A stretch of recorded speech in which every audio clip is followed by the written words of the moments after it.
think they're going to still go quarterback at 3 if they took Matt Stafford, if they traded for Matt Stafford? If they trade for Matt Stafford, it signals to me that they want to win now and that they feel as though they can. So I don't think they would take a quarterback at number 3 overall in that scenario. I think that they would take Travis Hunter. I agree with Chris. I think that Abdul Carter is going number 1 overall to the Titans. In fact, I actually think there's major ramifications to that, because if the Giants have a quarterback that they want to draft at 3, well, you have to worry about the Browns at 2. And the Browns absolutely are, I think, going to take a quarterback. If you want to trade up to number 1, you have to assure somehow to the Titans that they're going to be able to get Carter at 3.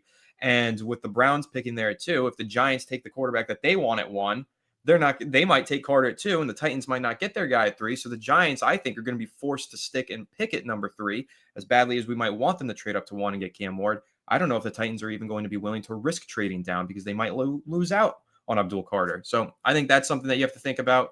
And I think if the Giants do trade for Stafford, they're going to go best player available. And I don't think they're going to draft a quarterback at any point. I think, like Shane said, he takes his swings. He hasn't taken a swing, but I think he perceives his free agency swings and misses as swings. So I think he'll just trade for Stafford, and he'll keep drafting for need and, keep trying to plug in holes with rookies who are not qualified to be full-time starters just yet. You brought up the idea that you think the Browns are definitely taking a quarterback, which I agree with. I saw rumors this week, a couple of days ago, now that we're at the Combine, that the Browns are very interested in Shedeur Sanders. I think Shedeur Sanders may have said that he thinks the Browns are going to take him. I read that from a few places. Here's my theory on that. I'm going to continue to say there's no way Deion Sanders is letting Shedeur Sanders play in Cleveland. I think so. I think if this is true, and if Shedeur Sanders is leaking this, I think he's trying to manufacture that he would be open to going to Cleveland to try to get the Giants to trade up to 1, so he's the first overall pick. That's my conspiracy. That's quite a theory. That's my theory on that. I'll add on to that. You say you don't think that Deion would let him play for Cleveland. I kind of agree with that. I also don't think Shedeur wants to sit. So if the Giants do trade for Stafford, I don't think he's going to want to go to the Giants at number 3 overall. And I think Deion's going to say no, pass on him, take Travis. And I also think it's important to note the assumption is that the Giants are going to all of these Colorado games to scout Shedeur Sanders and that they love Shedeur Sanders so much. Same team as Travis Hunter. Why wouldn't they take him at number 3 if they trade for Matthew Stafford? Maybe they were there because they were so enamored by the unicorn of the draft class, which is Travis Hunter. Totally possible. So, yeah, if they trade for Stafford, I think it's going to be Travis Hunter at number 3, and I think he is going to be there. So we're talking about all these draft possibilities. We're back. It is fun. It's a lot of fun, that's for sure. Yeah, well, that's insane because the Stafford thing is blowing my mind.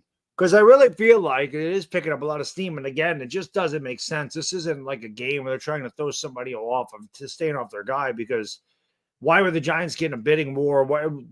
They must really be interested in Matt Stafford. They must really think that he can make a difference.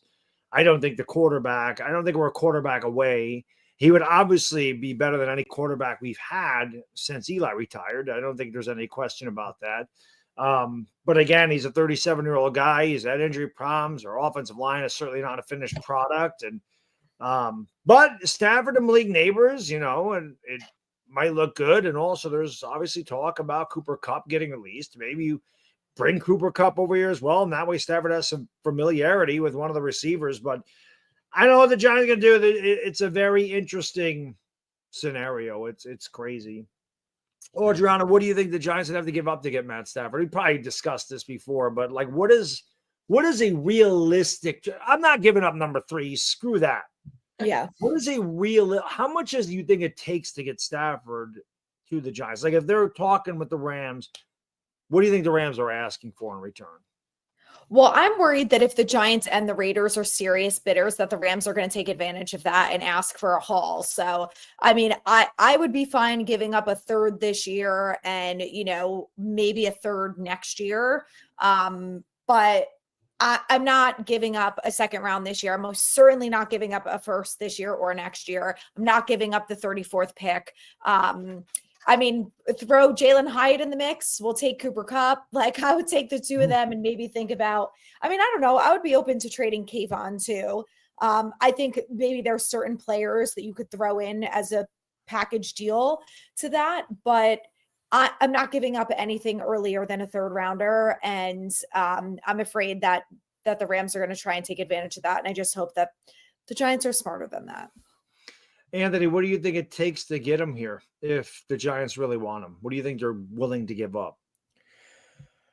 What they're willing to give up and what they should give up are probably two different things. I think somebody threw it out there. I don't remember if it was you or Chris or whoever. Somebody said the projected third and I think future second. Yeah. That sounds about right to me. Or is that for moving up to number one? No, I don't know. There's been so many. That was for Stafford. Yep.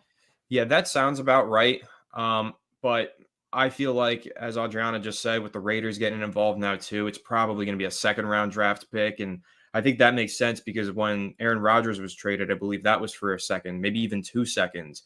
And I think that Stafford now is probably a better, more desirable player than Rodgers was at the time that he got traded to the Jets. So if he was 2 seconds, I would think that's your baseline, and it probably costs 2 seconds to bring in Matt Stafford. My take on this is that the Rams are only doing this just to create a negotiation. It's just a negotiation tactic. I really don't think they intend on trading him. I actually think this is very similar to when the Baltimore Ravens franchise tagged Lamar Jackson and told teams it's a non-exclusive tag. You are free to negotiate with him. Nobody did because they didn't want to do the contract groundwork for the Ravens. I think that's what the Rams are trying to have happen here, and I think that is what's happening. I think it's now going to become how much are teams willing to pay you. We will match that offer, but we don't want to bid against ourselves and accidentally overpay you. So that's where I think the Rams are at with this. I think they're going to take whichever offer he gets from the Raiders or the Giants and give him that offer. But in terms of trade capital, I think it's going to cost at least a second round pick.